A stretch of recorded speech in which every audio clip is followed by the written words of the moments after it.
Hello, everyone. I'm Dan Schlesinger, the chairman of the Board of Governors of Hebrew University, and it's my pleasure to introduce and welcome you to this special program on the Israeli economy in the shadow of war. Before we begin, I think it's incumbent on all of us to note that today marks 5 months to the day since the attack in southern Israel on October 7th. And in particular, I think we need to keep in our thoughts, the 134 hostages who are still being held in Gaza, including our Hebrew University student Carmel Gat and the son of Professor Jonathan Dekel-Chen. The hostage families are being welcomed to the State of the Union address by President Biden this evening. And we anticipate that some of the Dekel-Chen family will be there. So please watch out for them.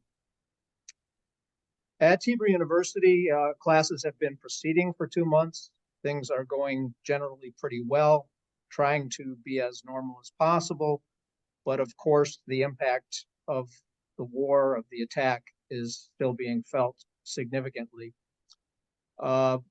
Personally, on behalf of the Board of Governors, I'd like to thank all of you who have generously given to our We Are One campaign.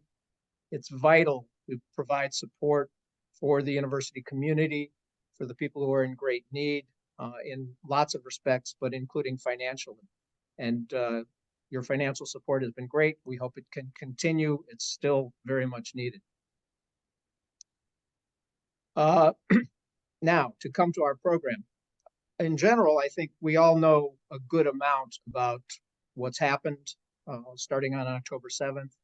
And since then, in terms of the physical impact on the state of Israel. But most of us don't know a lot about the impact on the Israeli economy, both short and long term. And I can think of no one better than our two speakers here today to brief us on that, to educate us on what the impact has been and will continue to be on the Israeli economy. Our speaker, Professor Karnit Flug, has been on the faculty of the Hebrew University since 2019. She formerly served a 5-year term as the governor of the Bank of Israel. Before that, she was the chief economist. She is a vice president of research at the Israel Democracy Institute. She has both her bachelor's and master's degrees from the Hebrew University, as well as her doctorate from Columbia. Also speaking today is Professor Eugene Kandel. Professor Kandel has been on our faculty since 1997. He likewise received both his bachelor's and master's from the Hebrew University and his MBA and doctorate from one of my homes at the University of Chicago. He is chair of the Tel Aviv Stock Exchange.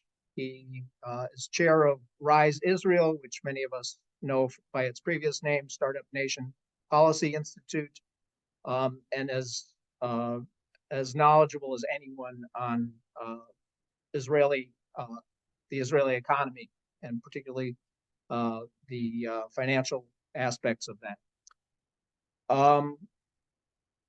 Last thing I want to say is, please, we do expect to have some time for questions after the speakers are done. So please use the chat function to put your questions into the chat, and then we can get to those after our speakers.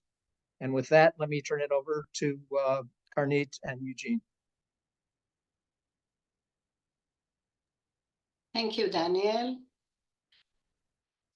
And good evening, everybody. Thank you for joining us. And let me start immediately talking about the Israeli economy. And I'll start with a few words about the state of the economy just before the war.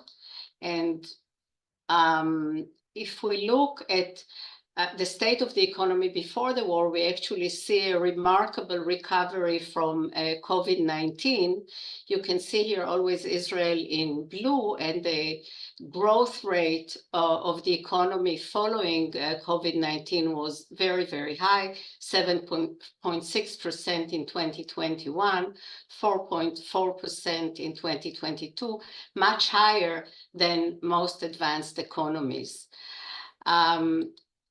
When we look at actually the long trend of the economy, the long-term trend of the economy, you can see also that the GDP was higher than the long-term trend, and you can see the decline during COVID, but you can actually see the remarkable recovery after that. And just before the war, we were at a level of GDP which was higher than actually the long-term trend would have predicted. The labor market was quite tight. We were at the lowest unemployment rate since the last 20 years, with very high rate of participation. So people were joining the labor market and were absorbed in the labor market by the booming demand. And generally, I would say that the economy has exhibited strength and resilience over the last 15 or 20 years, mostly due to some very basic attributes of resilience, including relatively low public debt. 60% of GDP is quite low in advanced economy standards. A continuous surplus in the current account of the balance of payments, a surplus of assets over liabilities in foreign exchange. All of these things mean that the economy is resilient to external shocks. Very large foreign exchange reserves held by the Bank of Israel. A very stable and strong and solid banking system and financial system in general, and an extremely innovative and dynamic tech sector that actually helped the economy recover also from COVID. All of these attributes actually facilitated the recovery from COVID, but also from previous rounds of violence. And if we look at how the economy recovered previously from shocks, we can see that when we look at previous rounds of violence, like the Second Lebanon War or the Operation Cast Lead and several other rounds of violence in Gaza, you can see that there was usually a decline of activity for one quarter, but then a very rapid recovery following that. We also recovered remarkably well from the global financial crisis and also from COVID. So these basic attributes, which are part of the strength of the economy, are still with us. But then the war broke.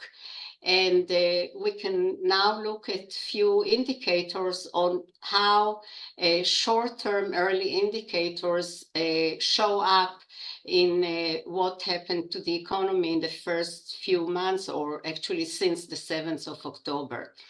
So the first place where you detect the effect of the war is obviously the exchange rate. Following a continuous depreciation during 2023 related to the judicial overhaul, we saw the exchange rate shoot up in the first few weeks after the war broke up. But then we've seen, with some intervention of the Bank of Israel, actually a turnaround towards strengthening of the shekel. So that's one place where we saw the immediate effect of the war.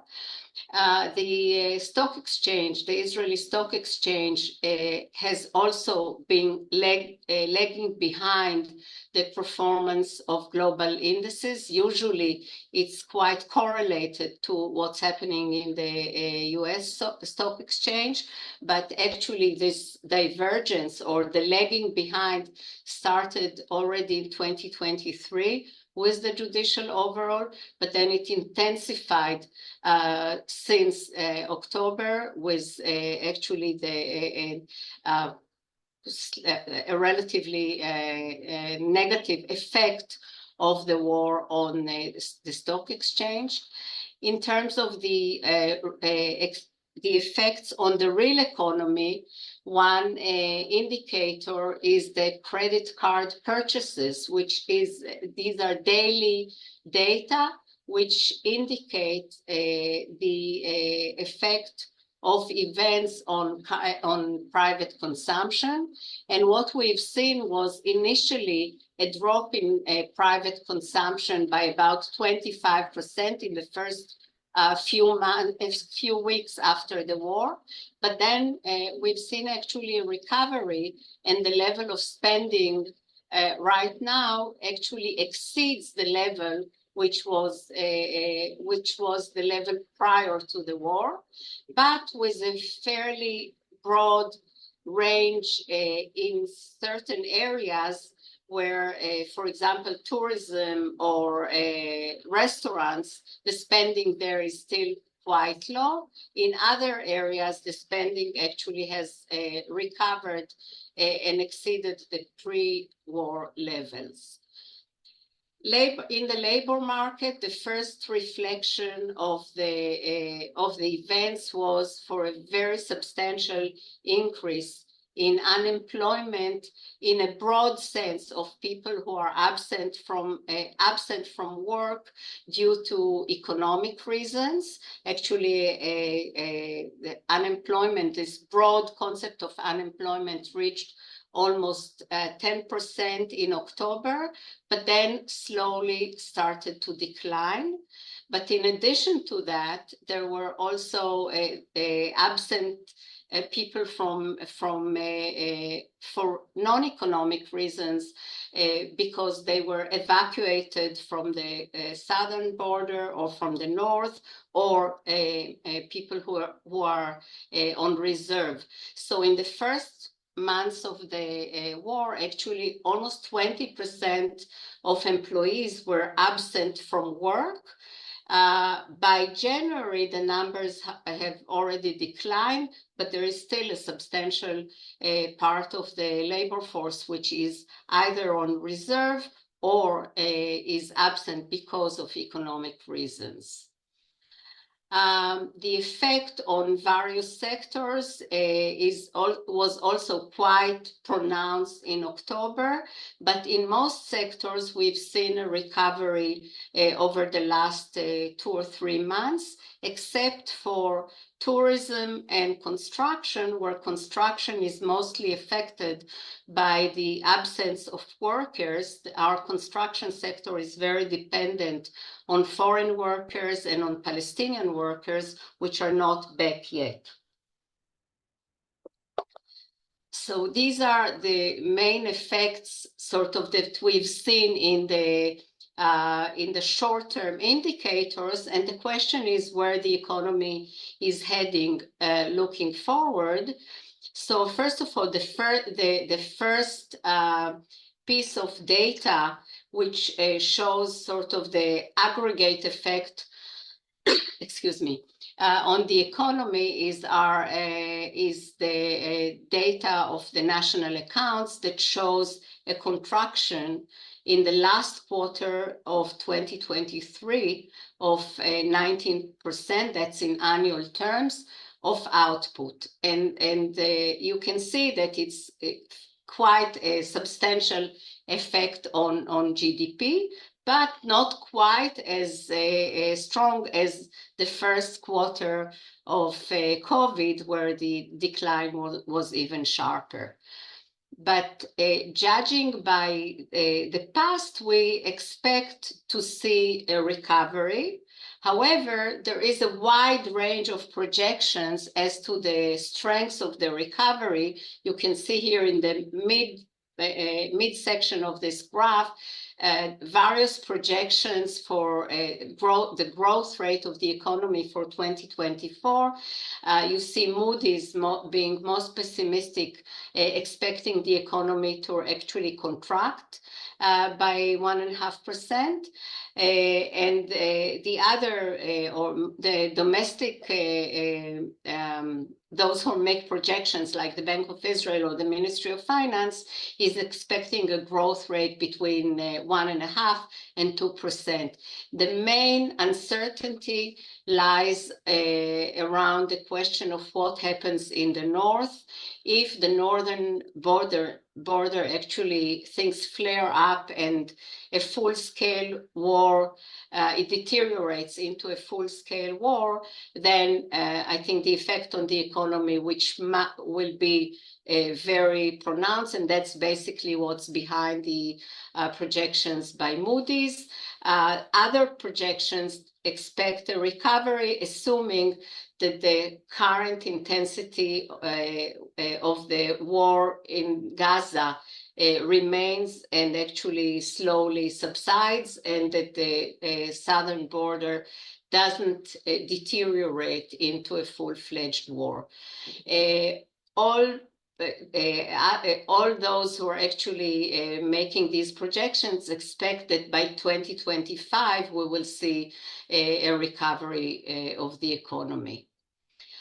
A few words about the macroeconomic policy that is trying to deal with the current crisis. I would say that the steps taken by the Bank of Israel were actually quite wide in order to support the economy, to support small businesses in terms of alleviating the terms of credit, and also support for households which were directly affected by the war by, for example, allowing them to delay mortgage payments and so on. A lot of these measures, by the way, were taken by the Bank of Israel also during COVID, so there was quite a lot of practice in taking these extraordinary measures in the credit market, and monetary policy also try to make sure that market stabilizing, mostly by suggesting the sale of $30 billion in the foreign exchange market in order to calm the market, which initially reacted quite strongly. In terms of fiscal policy, obviously the war implies very substantial costs in terms of ammunition and in terms of payment to people on reserve. So the total spending rose by almost 70 billion shekels. The slowdown in the economy implied a sharp decline in tax receipts, and that put together means that the deficit is going to shoot up to 6.6% of GDP, and that will have to be financed basically by issuing debt. And that's actually the challenge right now for the government. In fact, just yesterday there was a very substantial issuance of government debt, and that was actually quite successful.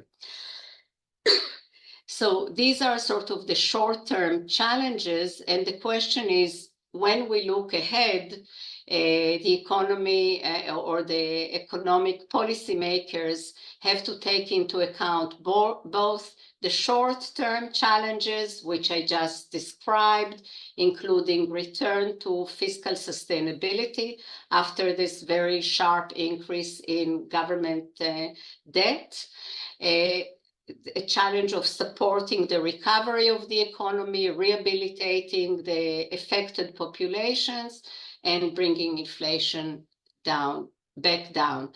But we should also remember that Israel faced some long-term challenges that are still with us, and they include a productivity gap vis-a-vis advanced economies, a very substantial inequality among different populations.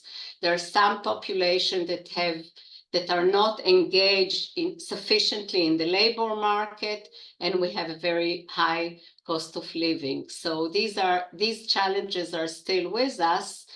And that means that when we think about policies ahead, we should think of basic principles that will help us recover from the current crisis, but also tackle the long-term challenges. And that means that we will have to bring back gradually the debt to GDP ratio to around 60% by keeping spending, growing spending at a moderate pace. We will also have within the budget to make sure that we support the engines of growth, and we support the populations and businesses that were directly affected by the war. We will need to increase our defense spending, that's clear, but it will be important after an initial increase to start bringing it back to more sustainable levels. And we will have to take into account also some basic constraints, including the need to reduce debt to GDP ratio back to sustainable levels. We will need to make a thorough study of how to increase this defense spending and how to later on reduce it back to more sustainable levels.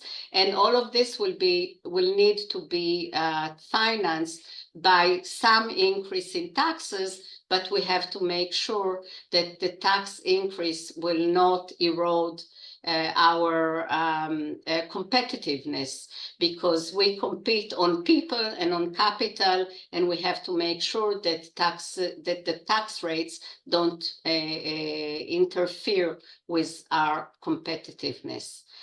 I think in order to save time, I will stop here. Thank you, and I'll pass on the stick to Eugene. Hi, it's a pleasure and honor to be here. I've been at Hebrew University for the last 27 years, and prior to that, a long time as a student. So I have a very strong attachment to the school. I will just share my screen, and I want to connect to what Karnit was talking about. And I want to talk about actually long-term and the structural issues that Israel has to address in order to make the country resilient. And I just want to briefly repeat what Karnit said about the lost decade in 1973, which was essentially a knee-jerk reaction. We were surprised, we were taken, we were ambushed, and the response was to spend 30+% of GDP on defense. Today, our entire budget is about 30% of GDP. So it basically says that if we were like this today, we had no medicine, no education, nothing, just defense, which of course is not likely. So this is a one-time large expense, the war, maybe even 200 billion shekels or even more. And this is a very, very painful, but remember that our economy is very, very different from the economy in 1973. And So we may end up with about 10% of GDP after some USA then catch up in growth that Granit talked about. But it's still very, very painful. And the question is, what are we going to do about it? Because 10% of GDP, if we increase the GDP, it'll sort of dissipate into it. But if we don't, then it's going to be quite painful to repay this. But then there is also a permanent increase in the defense expenditure, not just the war, but some that the war like this doesn't happen, or God forbid, if we have a war in the north, that is going to be much larger expenditures. So we need to figure out how to connect the defense expenditure to the GDP and maybe the idea that was resisted before, but maybe it's time for it to link the defense expenditure as a percentage of GDP that starts a bit higher than today, maybe, I don't know, 7.5%, but then it declines steadily over the next 10 years. That has to be a plan. So the bottom line is today a lot of people talking about where we need to cut budgets, and it's a serious issue. But I think the bigger issue is how to make the economy grow. That is Karnit made this point as well. But I would make it an even bigger issue, which the growth is a part of it. Is that how do we make Israel a resilient country, the country that is resilient to shocks? And the shock that we experienced on October 7th, as horrific and as painful it is, and it continues with the hostages and with the war, it is not the only shock that we're going to experience, because we're going to experience geopolitical shocks, whether it's China, Russia, our local area, whether it's BDS. We're going to see more and more of those. We're going to experience tech shocks, whether it's AI, quantum computing, a completely new tech, which may actually create various disadvantages to what we do already. There are economic shocks, increased competition, technological unemployment around the world. John Maynard Keynes was worried about technology replacing people at a very fast rate, so the unemployment will be endemic. That was in 1930. He was dead wrong. But maybe he was not wrong about the technological unemployment, but just about the timing. So maybe we're talking about 2030, and that may be actually something to worry about. Inflation, competition. Oh, I wrote competition twice because there's so much of it. Climate, of course, shocks that we're going to have, both in terms of mitigation, adaptation costs. It's going to be quite stressful. And there is also social unrest all over around the world. We see that in, you experience that more than we do where you live, but we also experience that in Israel. And that is, all these shocks have to be dealt with ahead of time, and Israel must be prepared to deal with them. For some shocks, Israel might be affected more than even others, because we are very, very concentrated economy. There's not much diversification. Of course, the location, as you say in real estate, the main thing is location, location, location. In 40 years, Moses could have found perhaps a better location. Wandering in the desert, maybe could have gotten to some other place. But we are here. And we also can benefit perhaps from these shocks if we're smart. And that's a big if. And so resilience is a broad concept that includes growth, and resilience needs to be built. It doesn't just occur naturally, even though Karnit showed that the Israeli economy is resilient, but it's resilient to some shocks, and it may not be resilient to others. So what are the necessary conditions for a resilient country? First of all, the necessary condition for resilience is a strategic and coordinated government that promotes a competitive economy, creates a cohesive society, and identifies and manages serious risks. Okay, and what I'm going to say next in the next slide has nothing to do with my political views. And that it's not a political statement. I'm talking about Israeli government as a structure. It has nothing to do which political party rules it. And what I would like to claim is that as a rule, the government of Israel, as well as many other countries, is neither of these. It's not strategic, it's not coordinated, doesn't promote competitive economy, does not necessarily promote cohesive society, and it does not manage or identify serious risks. And there are, of course, some exceptions, but they only strengthen the rule. I'm talking about the government as a whole. There is a problem.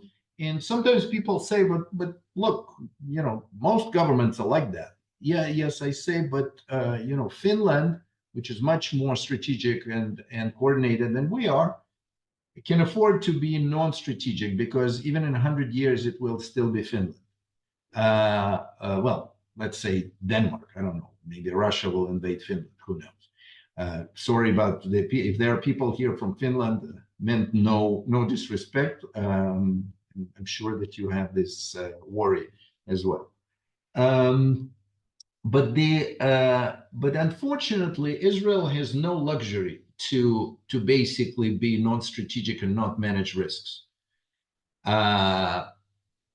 But there are countries that are strategic and manage risk and coordinated, whether it's Singapore, New Zealand, Denmark, Finland. There are many examples of countries that have these features.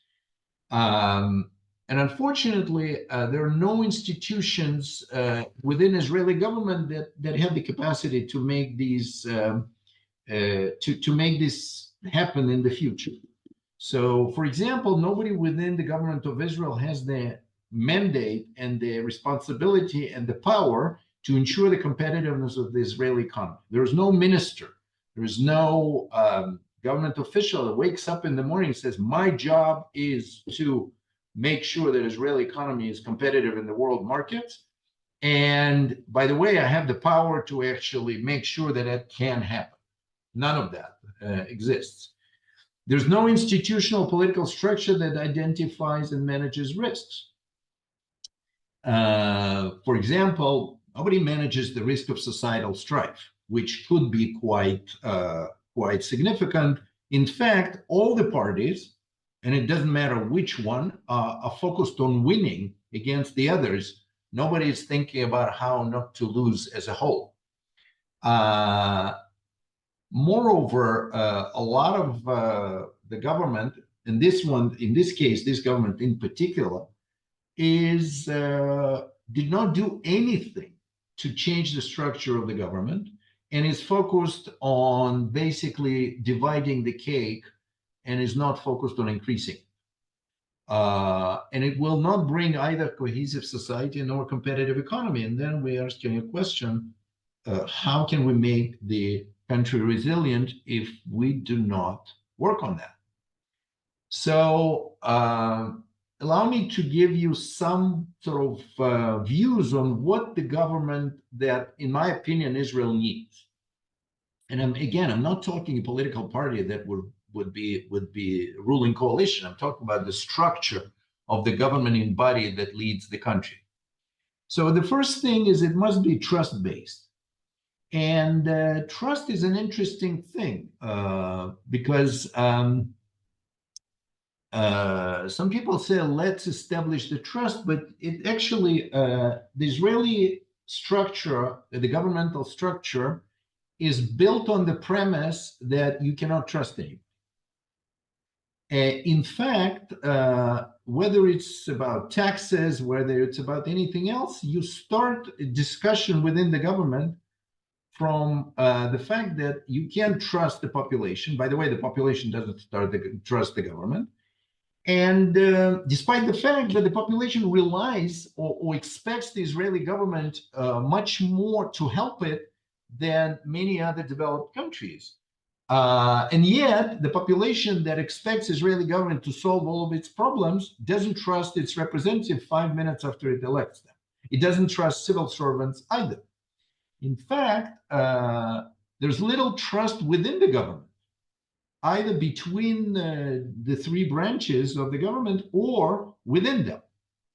So the problem is that every stakeholder and the government, sometimes especially the government, basically are doing transactional dealing with everybody else. Okay, so they optimize in the very short run. So when we have a collective bargaining agreement, these are collective bargainings for the next 2 years, and everybody's trying to maximize the benefits, and basically everybody feels cheated, and they are preparing to the next fight 3-4 years later. There's no thinking about how do we create something that will be stable over the next 15-20 years. And in the process, it's easy to see that we're all getting much less out of the current spending that we could have, and we exposed to many more risks, and there is no government-wide long-term strategy to build trust. It just doesn't exist. But Israel can't afford not to have a trust-based government, because Israel expects, as a country, is built on the notion that the citizens are going to contribute a lot. And there is a lot of trust between citizens, within various groups of citizens, let's say IDF, or there, you would be amazed to see what degree of voluntary contributions of time, effort, money, everything else was observed within the Israeli citizens that were not drafted, but drafted themselves and created enormous ability to get things done when the government wasn't able to.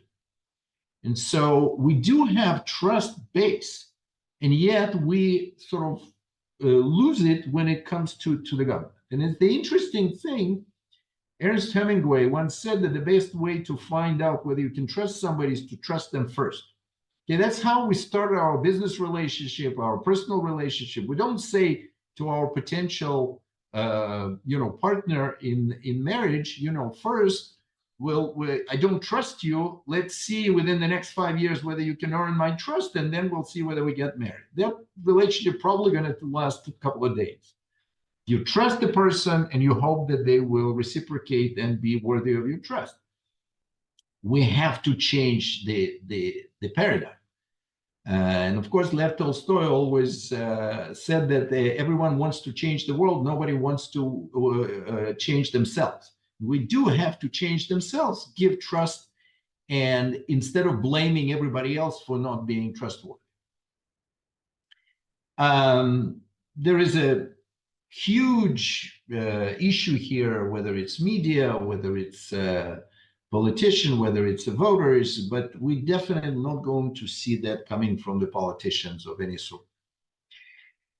The other part that we need is Israeli high-tech supplies incredible amount of very good solutions to the world, and yet we're walking barefoot. We have to create Israeli government that should be incredibly data intensive and built on large amounts of quickly processed data. We have none of that. That is absolutely essential.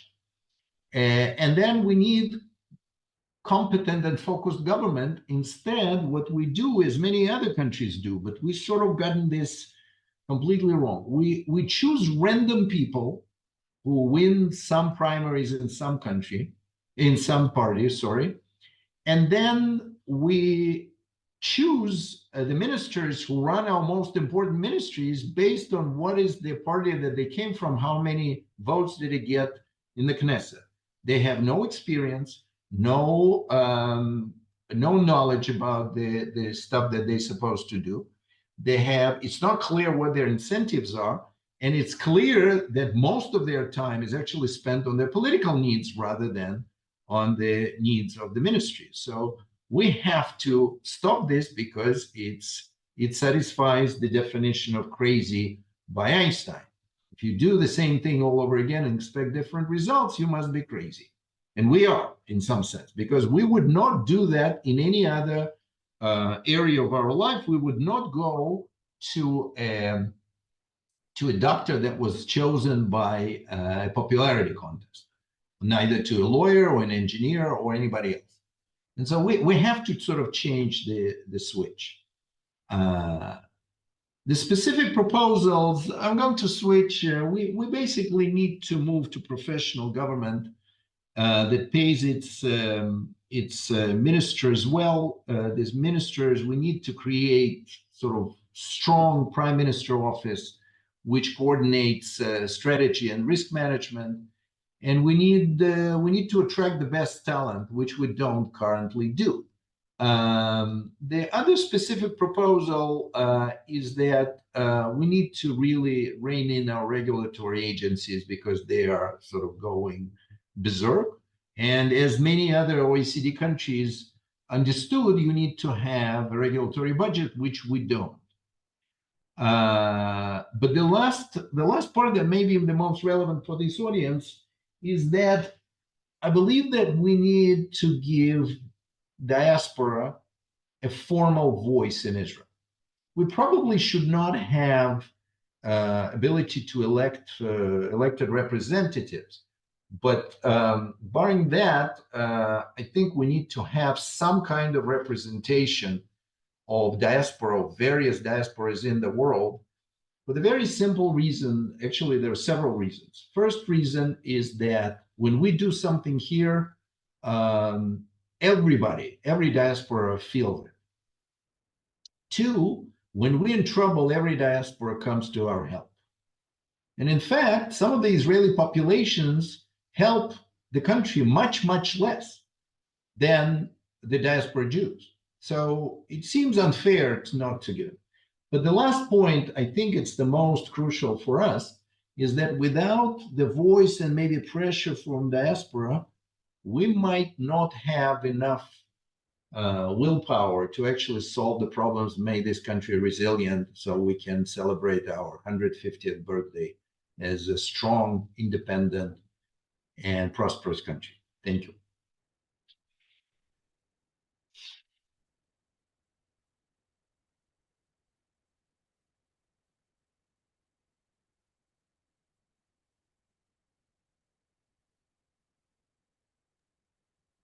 I don't see any questions. I Thank you answered two very much. questions. Sorry, go. We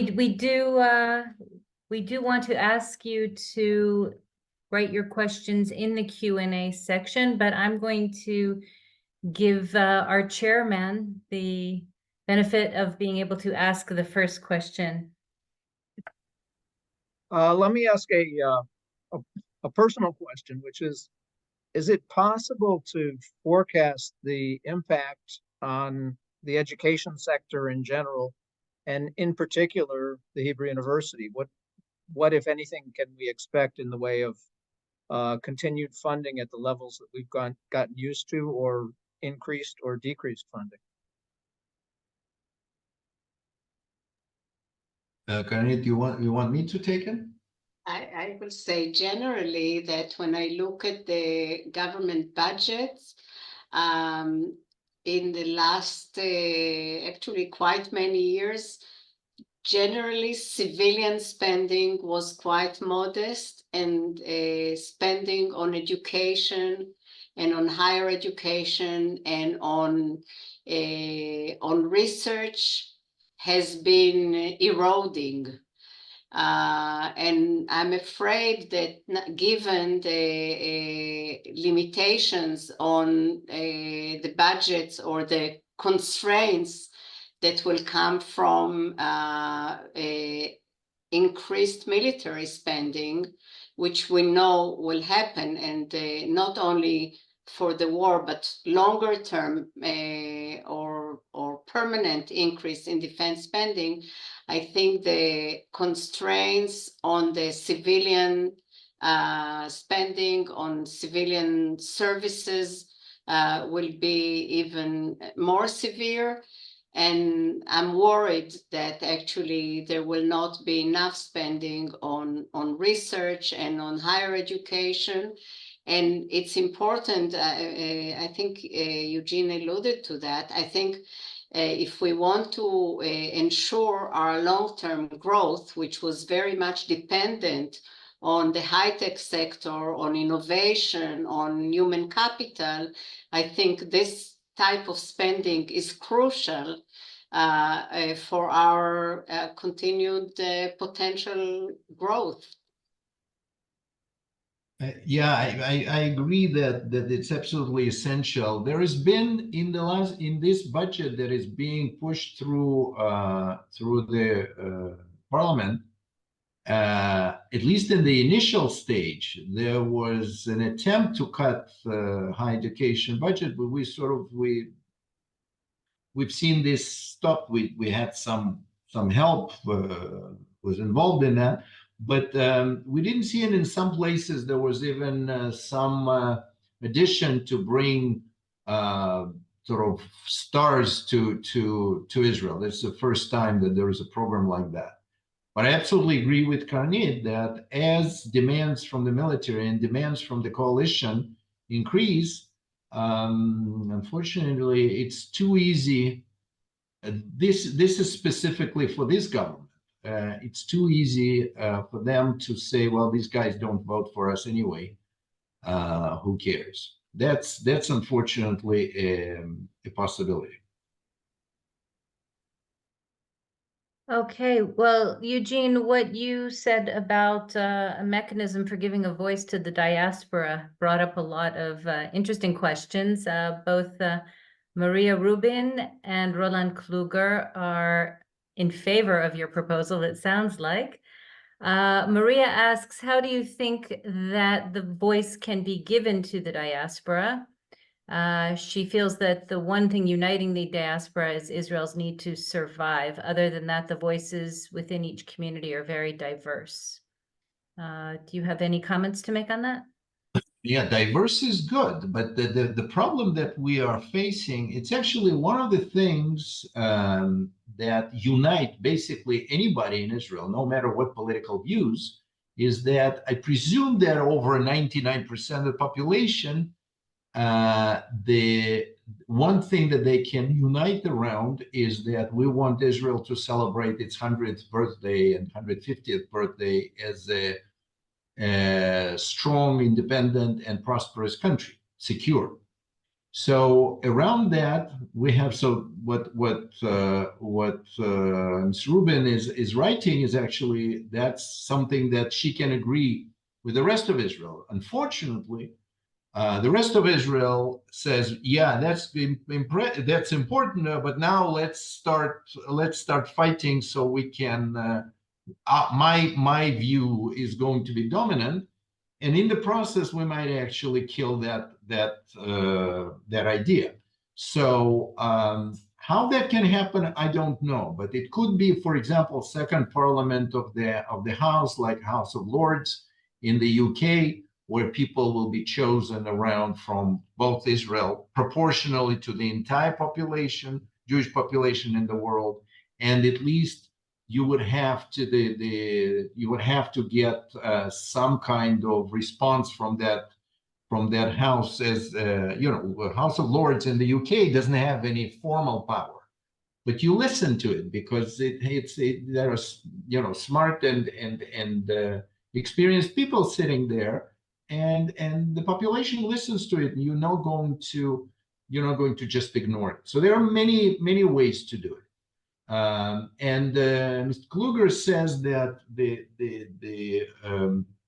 trend in the last 20 years was getting away from this, and I think that's precisely the reason why we need to go in the opposite direction. I had the privilege, together with Maxine Fosberg, to chair a committee on the relationship between the diaspora and the Israeli government. And the Israeli government, for the first time in its history, in 2020, in the middle of Corona, adopted a resolution that says that Israeli government has the responsibility to help diaspora communities, not just when they're in physical danger, but in general. So that is something that it can happen, and I think it must happen. Okay, we have some other really interesting questions. Claudio Beller asks, what percentage of the population does not participate in the workforce? And how does that figure into your calculations of unemployment?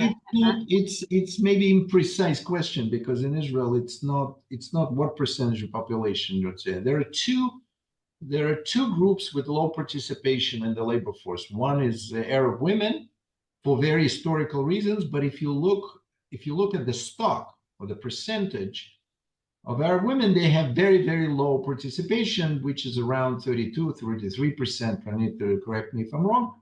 But when I joined the government in 2009, it was 23%. So on the margin, the younger women participating at huge quantities. So we are on the way to solve this problem. The Haredi man is the other group. The Haredi man is actually, there is a little bit of improvement over the last 10 years, but it's been going up and down, and it's still below 50%. The problem is that these populations have not just only low participation, but also low human capital. And our women are drastically improving their human capital. Their problem is Hebrew, but even that is improving. With respect to Haredi men, it's they're not improving their human capital, and that's one of the biggest problems that we're facing, because the Haredi population is going to double in absolute size every 15 years, and it will double in the relative size every 25 years. So in 50 years, Haredi population will be over 50% of Israeli population, including Arabs. So that's, you can't basically have half of the population participating half of the time and have very low human capital. It just doesn't work. So we have to change that. Unfortunately, the coalition is basically going the opposite direction. Actually, in the budget allocations, in the current budget, the entire flexibility that the government has in changing the priorities of the budget, it allocated to increasing the subsidization of the educational system of the Haredim that don't actually provide core curriculum and basic preparation for the labor market. So it's really moving in the wrong direction. Thank you both. Nicole Adler, who you both know, has asked, in the long run, given the changes in the differing sectors of the population, how do we reduce inequality, cover extended military expenses, and provide a future for our children? Well, I think actually... how hedgehogs... Yeah, anyway, go ahead. What Eugene just said, given the change in the composition of the population, I think the only way would be to really provide the right incentive, both in terms of carrots and sticks, that will ensure a change in the participation, and not only in the participation in the labor market, but also getting the right skills. Otherwise, I think the economy is going to go backwards. And, when you make the projections based on the change in the composition and on the current behavior in terms of participation and productivity, you actually see a decline.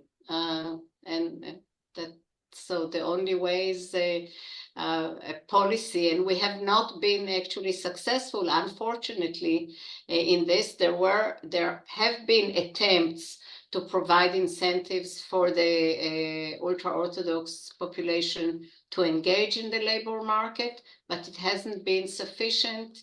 And I think the efforts in this direction must be intensified. So far, we haven't seen it.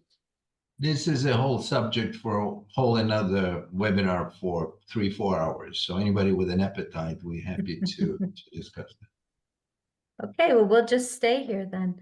Actually, no, we do have to wrap up. So I apologize that we can only ask one more question and then we will have to wrap up. Michelle Sniger, I hope I pronounced that correctly, is asking how much the diaspora has contributed to the rebound of the Israeli economy. Do we know how much the diaspora has sent to Israel through various channels? Through bonds and charities, and have foreign transfers helped support the Israeli economy through this time? I would say, you know, I've spoken to many Jewish communities which asked, you know, where can we help, and we're working with the Western Negev sort of Council. I think we have to put things into perspective, right? There's probably been close to $1 billion altogether with the Drive, JFNA Drive, and other supports, maybe a bit more. But remember that Israeli economy is about $430 billion economy, and we're talking about maybe around $65 billion of bill. So we're not talking about the sheer numbers are not. And by the way, the Bank of Israel has $200 billion in its reserves. So the magnitudes are not of such cannot be really sort of moving the needle. But where the money goes and how it is spent and how can it be creating various activities and various initiatives that the government would not get to? That's how this money is very, very important, and it's much more strategic and much more agile, much more willing to take risks than the government money, and that's the advantage of philanthropy. That's its goal. It's not, you know, you can't measure philanthropy in a significantly sized country by its sheer size. That's a wrong measure.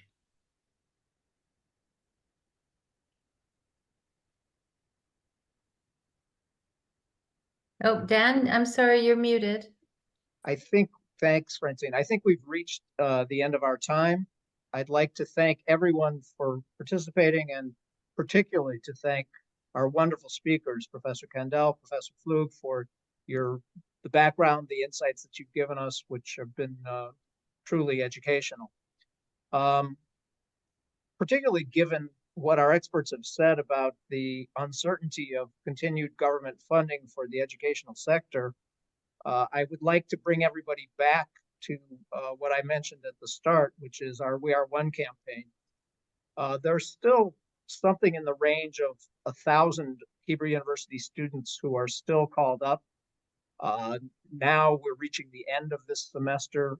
They clearly are not going to be able to, those who have not been able to participate so far are not going to be able to get credit for this semester. The university is making phenomenal efforts to make programs available, to repeat courses, to offer other alternatives to make sure that the reservists can catch up when they actually can get back to their studies.